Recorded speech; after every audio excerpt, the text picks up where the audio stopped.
एक गांव के बाहर एक शमशान था। तो उस शमशान में एक महिला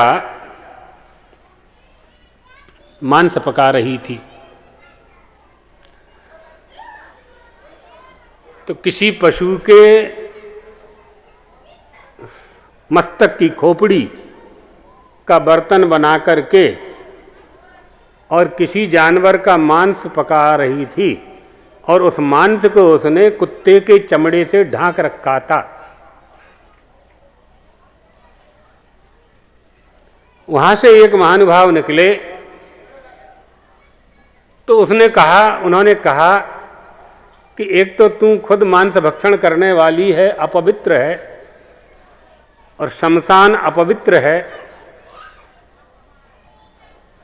और मांस भी अपवित्र है, और ये जो खोपड़ी है किसी की ये भी अपवित्र है, और कुत्ते के चमड़े से तूने मांस को ढांक रखा है। तो तूने मांस को ढांक करके क्यों रखा है?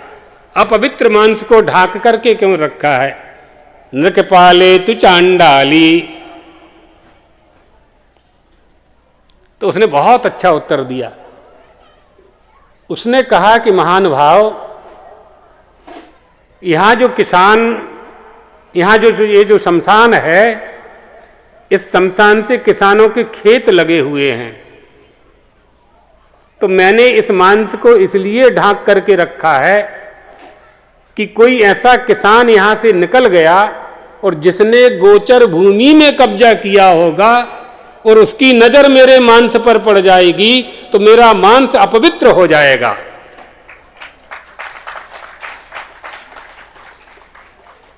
राजाओं ने कितनी गोचर भूमि छोड़ी थी, गोठान कहते हैं, जहाँ गायें खड़ी होकर के गांव के बाहर थी ना, जहाँ पहले लोगों की बारातें लगती थी।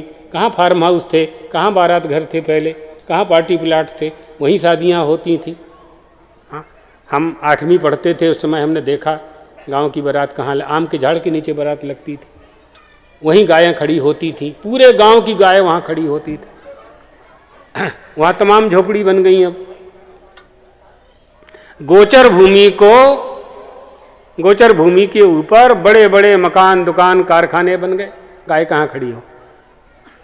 कैसा जवाब दिया उसने कि ऐसा किसान जिसने गोचर भूमि पर कब्जा किया हो, उसकी नजर अगर मेरे भोजन पर पड़ जाएगी तो मेरा भोजन अपवित्र हो जाएगा। इसलिए गोषु भक्तिर्भवेद्यस्य पुनर्जन्मनि दृढ़ाशयः। वर्णाश्रम धर्मानुयायियों को, हिंदुओं को आर्य नाम से जाना जाता था। इस कारण से भारतवर्ष को आर्यावर्त कहते हैं, है ना। ये भारत की पहचान थी, गौ माता की भक्ति भारत की पहचान।